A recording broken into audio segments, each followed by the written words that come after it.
朋友们，你有没有因为自己在不停的衰老而焦虑？你有没有因为不知道怎样面对死亡而恐惧？今天呢，我们就讲一个在评论区被问到的问题，那就是我们究竟该如何面对衰老和死亡？首先，关于衰老，我其实很少去算自己的年龄，也正因为我自己是以这样一种不计年龄的状态活着，所以相对于大多数人来说，年龄、衰老这些概念相对应的各种框框呢，就很难在我的生命体验中把我给框住。我甚至连时间这个概念也不认同。时间的存在到底有没有实质上的证据呢？并没有。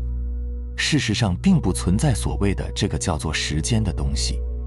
其实一切都是来自于人们头脑的共同想象罢了。是我们一起创造出了时间这个概念，然后大家又都认同了它，不是吗？我想你现在听我说这些肯定会觉得很荒谬，因为你认为自己目睹了树叶从发芽到凋谢，目睹了一个人从娇嫩变得干枯，再走向死亡，怎么可能没有时间的存在呢？如果不是时间的话，那又是什么改变了这一切呢？但是如果你认真的观察，就会发现，自然界中的确存在着一种无序性，并且这种无序性一直都在持续的增加。也就是说，只要在这个三维世界中的存在，就注定都会变得越来越无序，直到最后的消亡。所以冰山会融化，树叶紧致排列的结构会逐渐趋于崩解，而我们脸上的胶原蛋白呢，也会一点一点的崩坏，最后变成一片干枯的空洞。我们细胞的线状染色体呢，也会随着每一次的分裂而慢慢的变短，直到消耗殆尽。我们其实早就已经观察到了这一切。真正让人衰老的其实并不是时间，而正是我们所观察到的我们肉身上的无序正在逐步增多。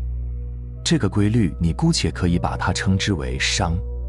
所以我们原本就并不需要用到时间这个概念来诠释我们的生命，不是吗？想要从衰老的恐惧中走出来，首先你要做一件事，就是先要从时间这个概念中出离。我的意思是，你当然可以把时间作为你生活中必要的工具，但是你不能全然地认同于时间这个概念，不能让自己原本丰富圆满的生命被时间这个三维的概念所局限。这样你自然就不会根据自己的岁数来判断自己有没有衰老了。60岁算是衰老吗？70岁呢？人们只是早已经习惯了用时间来判断一个人是否衰老，但是在我们的现实生活中，我们难道不是会经常在一些高龄人士的身上看见那种并未衰竭的活力和青春吗？当你彻底跳出了时间这个概念的时候，你就会发现，原来你一直都是吃了时间概念的亏。到了一定的年岁，你的生命走到了一定的时间，你的头脑就会开始疯狂暗示你自己已经老去，就会告诉你应该要遵从某种年龄应该有的标准和生活方式。在这样的思维认同下，被称之为情绪和体验系统的强大的力量，就会在不知不觉中作用到你的这个肉人之上，于是你就开始真的衰老了。然而有一些人，他们根本就不承认时间的存在，所以反而他们就不太会受到时间这个概念的影响，他们也就避开了那个经常会在我们的脑袋里出现的问题：这是我这个年龄应该做的事情吗？一个人应该在什么岁数做什么？一个人应该在什么岁数怎么活？正是这样的想法，创造出了一个人的衰老。人们就是因为认同了一整套对于年龄和肉身所匹配的人生行动指南和行为规范，所以我们原本鲜活的生命才受到了限制，跌入了一个叫做衰老的陷阱。当你一旦开始去做所谓中年人或者老年人应该做的事情，开始去过所谓老年人应该过的生活的时候，那么你就的确正在衰老之中了。因为你在努力扮演着一个青春不在的中年人，一个风烛残年的老人。但反过来说，什么又是青春呢？什么又是少年呢？青春和少年所具有的特权并不是法律所赋予的，也不是构建在任何物质基础上，它没有固定的模式，没有固定的规定和约束，它是一种全然的来自于我们内在深处的自由自在的生命状态。它只与生命的体验和意识在当下的临在能力有关，与时间和年龄无关。当然，衰老的确会带来一些生理上的变化，我们的体力的确会下降，皮肤的确会变得松弛，反应的确会变慢，视力、听力也的确会变弱。但是这些变化对于一个人的生命力究竟会构成多大的影响？有谁能说出一个明确而具体的答案吗？并没有。其实衰老就像是一个无形的框，就看你到底想用这个框怎么样去框住自己了。在这个框之下，明确地规定了衰老的标准，以及衰老后你应该做的事情和你不应该做的事情。而真相就是，如果你能去掉所有的框，那么你就得以长久地保留了自己的青春感和少年感。相反，如果你接受了所有的框，心甘情愿地被他们框住，那你也可以在20几岁就开始衰老。当下的我们都已经走过了人生的一部分，那么在后续的里程中，我认为最重要的事情就是保持对每一个生命中鲜活当下的体验，而不是以衰老作为理由去竭力地限制我们生命的可能性。当你的生命中依然保留了大多数的可能，那么你根本就不会去在意自己是否衰老，是否进入了中老年这件事情了。那个代表着你年龄的具体数字也就不会再困住你，一切只不过是一种在天道之下自然的发生罢了。正如我前面所说，这只是一种无序性增加的过程，而这个过程本身也是我们来地球这一遭必须要体验的，不是吗？一切都应该围绕着当下生命鲜活的体验来进行，而不是反过来去围绕着年龄来安排自己的人生。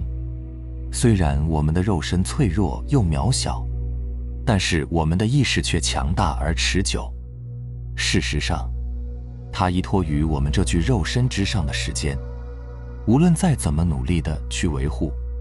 在宇宙的维度来看，也都只是一瞬间罢了。我们也不需要去恐惧死亡。当然，我在这里祝福大家都能健健康康地活过100岁。但是有一个真相，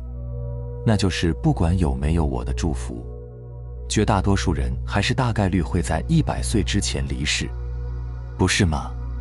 如果把人生看作是来地球的一场旅行或者体验，那么很显然就和买票观光一样，它是有时间限制的，也就是时间到了以后，不管我们愿不愿意，体验都得结束。但是由于我们天然对于死亡的恐惧，导致我们一直都在刻意地回避这个话题。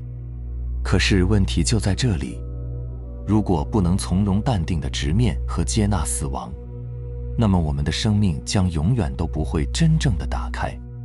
并且我们在地球上的体验时间是有限的。这一点其实是我们当中最终会有一小部分人可以获得觉醒的一个最根本的前提条件。我为什么会这么说呢？你不妨思考一个问题：如果人类永远都不会死，可以无休无止地在地球上体验下去，那么人们现在都会做什么？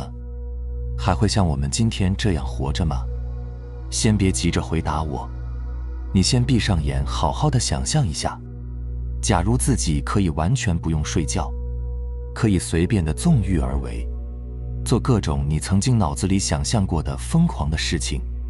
反正自己怎么都不会死。试想一下，一个永远都不会死的你将会怎样的活着？事实上，即使现在人类只能存活短短的几十年，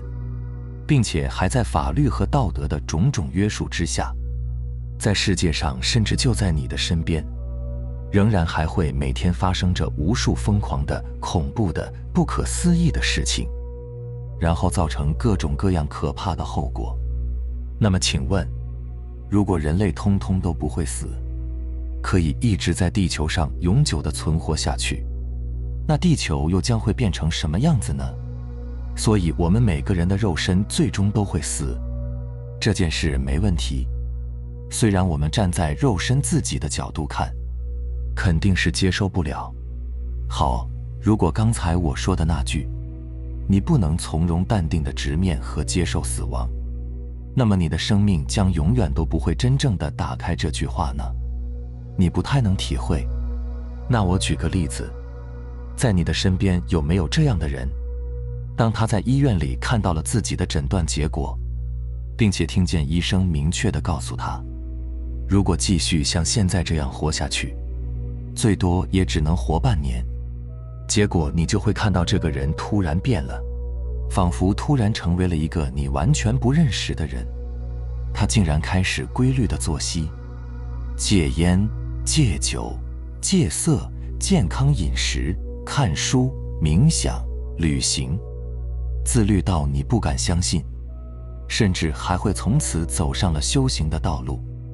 那为什么当人一旦经历了死亡的判决，真切地感受到了死亡的逼近以后，他们就会突然知道怎么活了呢？以前他们做不到的，怎么突然就能做到了呢？以前放不下的，怎么就突然放下了呢？以前完全活在颠倒梦想和欲望执念里的他们，为什么现在却可以静下来，去真正的感受和体验此刻当下的每分每秒了呢？其实很简单，